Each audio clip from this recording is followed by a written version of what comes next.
Have you ever felt that uncomfortable sensation of being dispensable?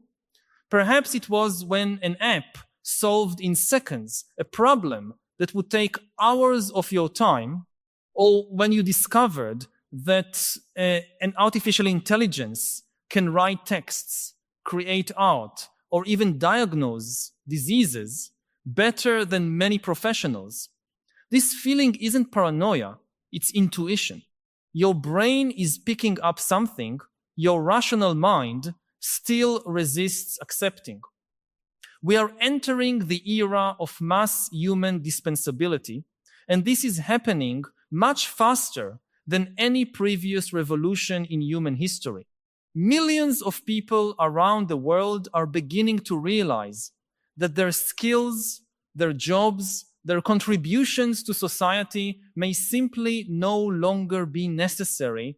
And what's most disturbing is that unlike past revolutions that created new types of work while destroying others, this revolution may simply not need human replacements.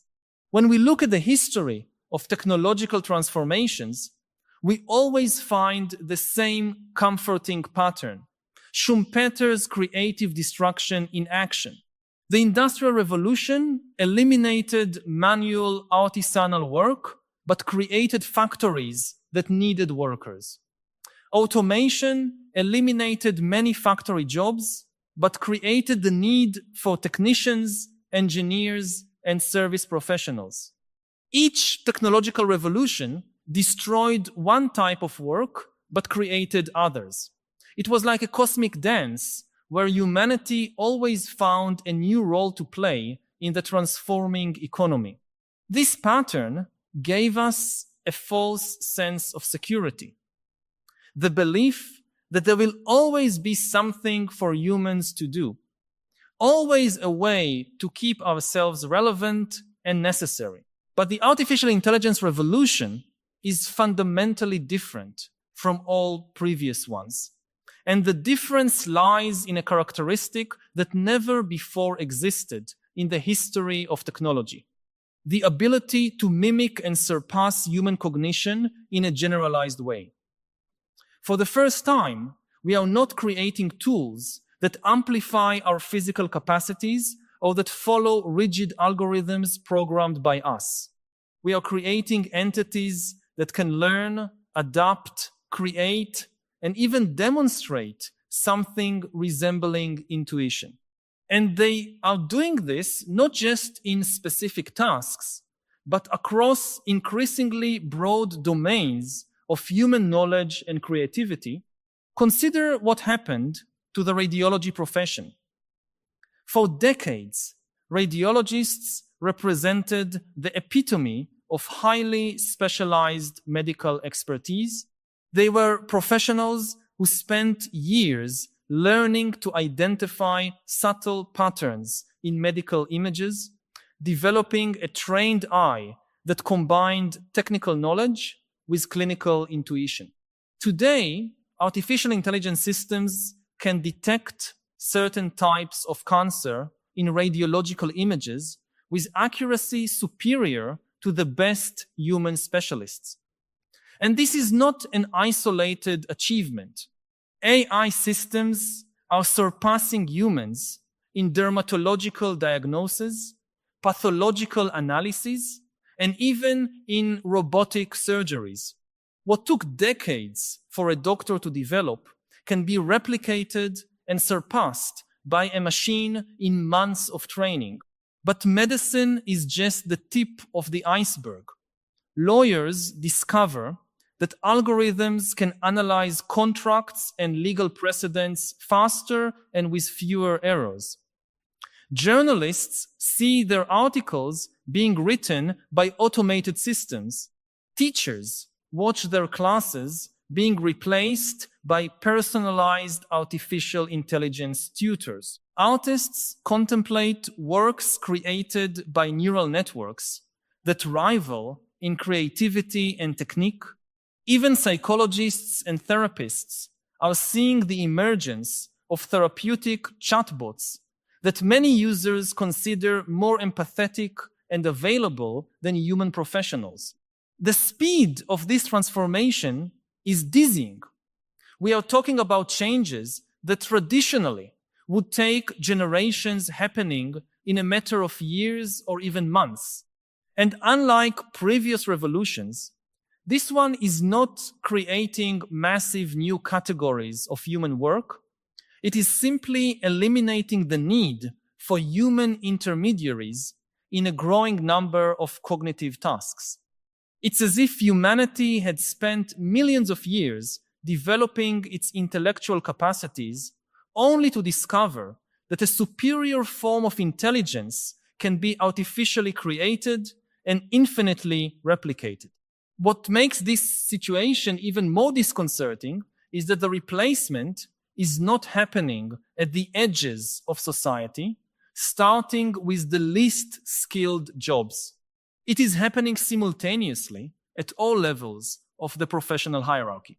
Truck drivers and surgeons, accountants and artists, all are seeing their functions being automated or enhanced in ways that question their fundamental necessity.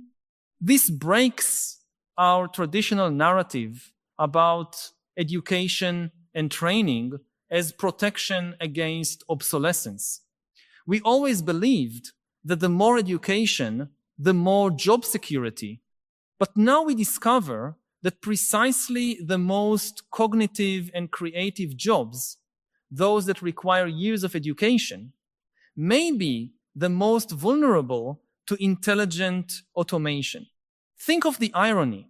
We spent centuries building educational systems based on the premise that knowledge and cognitive skills are humanity's greatest treasure, the guarantee of relevance and value in society.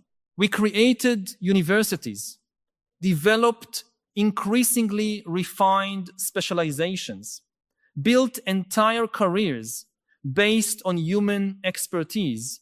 And now we discover that all these intellectual achievements can be replicated, improved, and distributed by artificial systems that don't need salaries, vacations, health insurance, or emotional recognition. But perhaps the most disturbing question is not whether we will be replaced, but whether we really need to be. For millennia, humanity operated under the premise that our existence had an inherent purpose, that we were necessary for the functioning of the universe, at least our small corner of it. We worked, created, solved problems, took care of each other. Our identity was intrinsically linked to our usefulness. We are what we do, we thought. But what if we don't need to do anything? What if society can function perfectly without our active contribution? This is not just an economic question, it's existential. We are facing the real possibility of becoming an economically irrelevant species on our own planet. And this raises questions that go far beyond employment and income.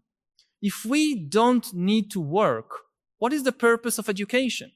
If we don't need to solve problems, where do we find meaning? If we don't need to create, what defines us as humans? We are walking toward a future where humanity may become a kind of retired species, maintained by automated systems, but without a clear function in the world it created. And here we arrive at a crucial fork in human history. On one hand, we can see this transformation as liberation. Imagine a world where no one needs to work at jobs they hate, where everyone has access to the best artificial doctors, teachers, and counselors, where creativity and human relationships become the only focus of existence. A world where we can finally dedicate ourselves to what really matters: deep connections, philosophical exploration, art for art's sake, love, contemplation. It would be the realization of every society's utopian dream: freedom from necessity. On the other hand, this same transformation may represent the end of everything we understand about human purpose and dignity, without the need to contribute, without the satisfaction of work well done, without the sense of being useful and valued. Many humans may find themselves lost in an existential void. Depression and anxiety are already epidemics in prosperous societies where many people feel their lives have no real meaning. Imagine this amplified for an entire species that discovered itself to be fundamentally unnecessary. Some will say we will always find new functions, that human creativity is infinite, that there will always be something only humans can do. But this belief may just be our anthropocentrism talking. It may be that we are desperately clinging to the idea of our own necessity because we cannot imagine an existence without it. Perhaps it's time to seriously consider that for the first time in history, a species has created something that can function independently of it. Which brings me back to the question you feel echoing in your mind when you wake up in the middle of the night. Do they really need you, your company, your society, perhaps even your family? How long will it take until an artificial system can do everything you do, only better, faster, and without complaints? And when that moment comes, not just for you, but for billions of people simultaneously, what kind of world will we be creating? This is not a distant or theoretical question. It is happening now, around you, at an accelerated pace. Each passing day, one more human function becomes automatable, one more expertise becomes replicable, and unlike previous revolutions that took generations to complete, this one may transform human civilization in a matter of decades. I want to pause for a moment to ask you directly, have you ever felt like you're competing with a machine for your own value? That feeling that you need to constantly prove you're still necessary, that you still have something unique to offer? I know we often keep these concerns to ourselves, perhaps for fear of seeming paranoid or insecure. But your concerns are valid and shared by millions of people.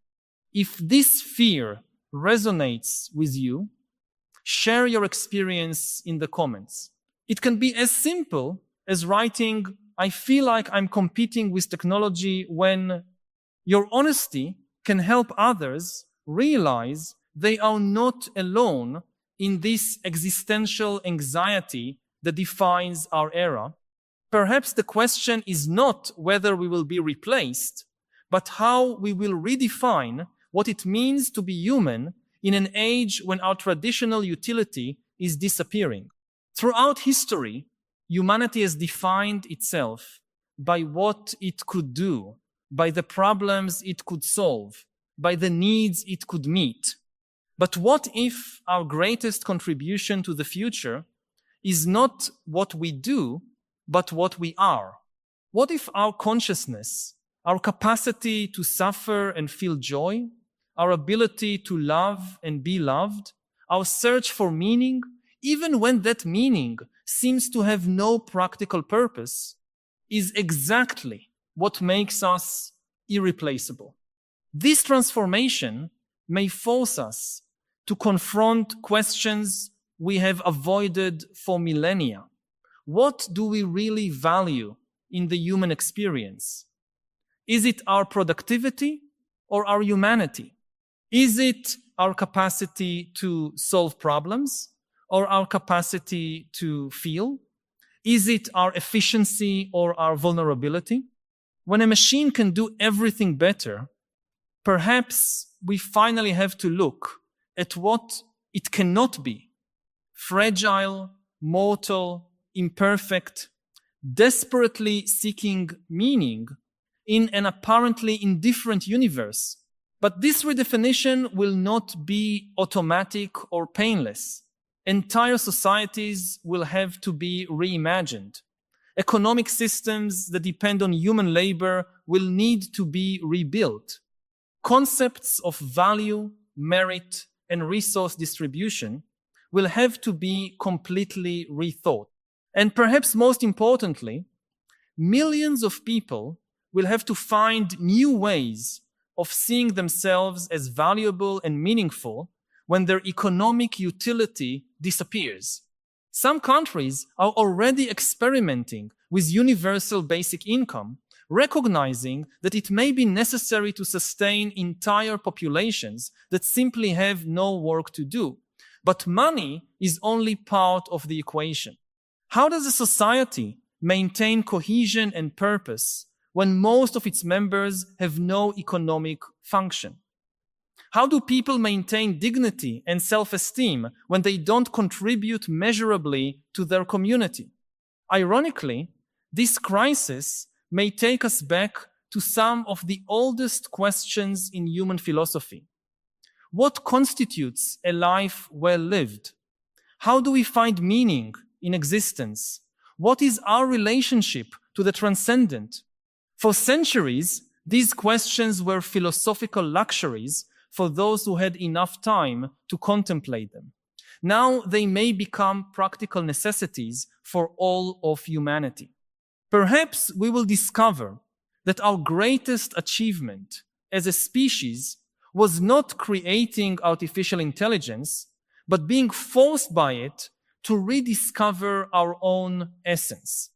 Perhaps we will learn to value things we always took for granted: a deep conversation, a gesture of kindness, the beauty of a present moment, the courage to face the unknown. Perhaps we will discover that in a world where everything can be automated, the only truly precious thing is the conscious experience of being alive. Or maybe not. Maybe we really will become an obsolete species, artificially maintained by our mechanical successors, a living reminder of a time when intelligence needed biological bodies to exist. Maybe our descendants will look at us the way we look at the last hunter-gatherers, historical curiosities who refuse to adapt to the modern world. The future is not written, but it is being programmed now, line by line of code, algorithm by algorithm, decision by decision, about what kind of systems we create and how we integrate them into our lives. And perhaps this is our last great responsibility as a species, to ensure that in creating our successors, we don't forget the value of what we are leaving behind. The uncomfortable truth is that we don't know if they really need us, but we know we still need each other, still need meaning, still need to feel that our existence matters. And while we struggle to discover our place in this new world, perhaps we should remember that being necessary and being valuable are not necessarily the same thing. Think of a work of art you love. Is it necessary? Does it solve any practical problem? Probably not. But does that make it less valuable? Perhaps our journey as a species is taking us from being useful tools to being something closer to art. Unnecessary from a practical standpoint, but precious from an existential one. The question then is not whether they need us, but whether we choose to keep needing ourselves, and whether we choose to value the human experience not for what it produces, but for what it is, unique, unreplicable, and perhaps for